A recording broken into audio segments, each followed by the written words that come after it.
तर घाटकोपरच्या पंतनगरमध्ये महाकाय hoarding petrol पंपावरती कोसळलं आणि मृत्यूचं तांडव झालं।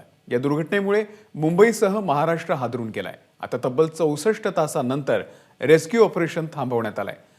प्रमुख आरोपी असलेला भावेश भिंडे याला सुद्धा अटक झालेली असली तरी देखील त्यामुळे अनधिकृत होर्डिंगचा पाया नेमका कधी हा खरा प्रश्न आता विचारला जातोय। पाहुयात 16 निष्पाप मुंबईकरांचा जीव घेणारी ही दुर्घटना कशी घडली या संदर्भातला एक सविस्तर रिपोर्ट।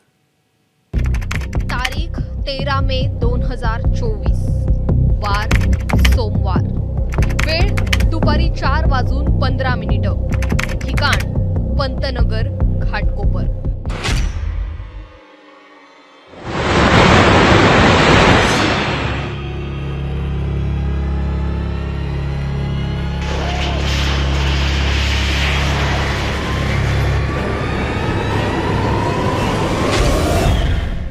आशिया खंडातील सर्वात मोठं बॅनर अशी ख्याती असलेलं हे महाकाय होर्डिंग धाडकन कोसळलं आणि ते मृत्यूचं होर्डिंग बनलं। कारण त्याखाली दबून 16 निष्पाप मुंबईकरांचा बळी गेला। तातडीनं बचाव कार्य सुरू झालं, मात्र या होर्डिंग पेक्षा प्रचंड मोठ्या अडचणींचा डोंगर उभा ठाकला।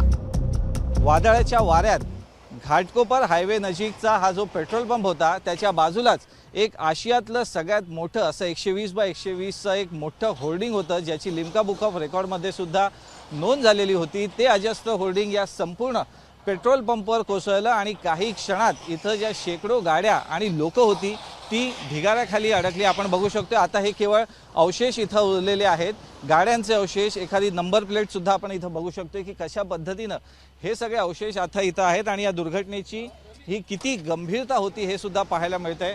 हा सांगाडा इतका अजस्त्र आणि प्रचंड होता की मेट्रोसाठी वापरण्यात येणारी 500 टनाची क्रेन सुद्धा तितकीशी उपयोगी पडू शकलेली नाहीये, कारण की इतकं प्रचंड याचं शेकडो टनाचं वजन होतं की तो तिथून हलवणं शक्य नव्हतं। कोसळलेल्या होर्डिंगचा पसाराच इतका मोठा होता की या मृत्यूच्या होर्डिंगने संपूर्ण पेट्रोल पंप कवेत घेतलं आणि 16 जीवांना मगरमिठीत। आता या बॅनरवरून आरोपांच्या फैरी झडू लागल्यात। त्यातच आता या दुर्घटनेचं कारण शोधण्यासाठी पालिकेनं VJTIची मदत घेतली आहे। स्ट्रक्चरल स्टॅबिलिटी सर्व होर्डिंगची करून घेणे हे बंधनकारक आहे।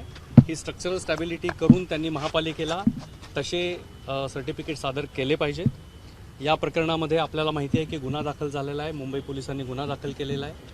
त्या व्यतिरिक्त ज्यांनी स्ट्रक्चरल स्टॅबिलिटी सर्टिफिकेट दिलं होतं त्याला देखील आम्ही आता स्पष्टीकरण विचारलेलं आहे आणि त्याच्यावर देखील योग्य ती कारवाई करण्यात येईल। तर या पद्धतीच्या आता ॲक्शन घेतलेल्या आहेत आणि मुंबईमध्ये जे महापालिकाचे परवानाधारक होर्डिंग आहेत त्या सर्वांची तपासणी आमच्या वॉर्ड लेवलवरती चालू आहे। हादरवून टाकणाऱ्या या घटनेची जबाबदारी मुंबई महापालिकेने रेल्वे प्रशासनावर ढकलली आहे। त्यामुळे काही प्रश्न नव्यानं उभे राहिले। तत्कालीन लोहमार्ग पोलीस आयुक्त खालिद यांनी अधिकारांचा दुरुपयोग केला। परवानगी देताना अटी शर्ती टाकल्या होत्या का? होर्डिंगची उभारणी योग्य तंत्रज्ञानकडून केली होती का? होर्डिंगच्या स्ट्रक्चरल ऑडिट बाबत स्पष्टता होती का? कैसर खालिद यांच्या मंजुरी आदेशानुसार इगो मीडियाला 10 वर्षांसाठी होर्डिंग उभारण्याची परवानगी देण्यात आली होती, ज्यातून रेल्वे प्रशासनाला दरमहा लाखोंचं उत्पन्न मिळत होतं।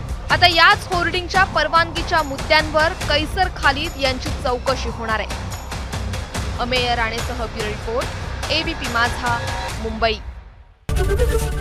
ABP माझा, उघडा डोळे बघा नीट।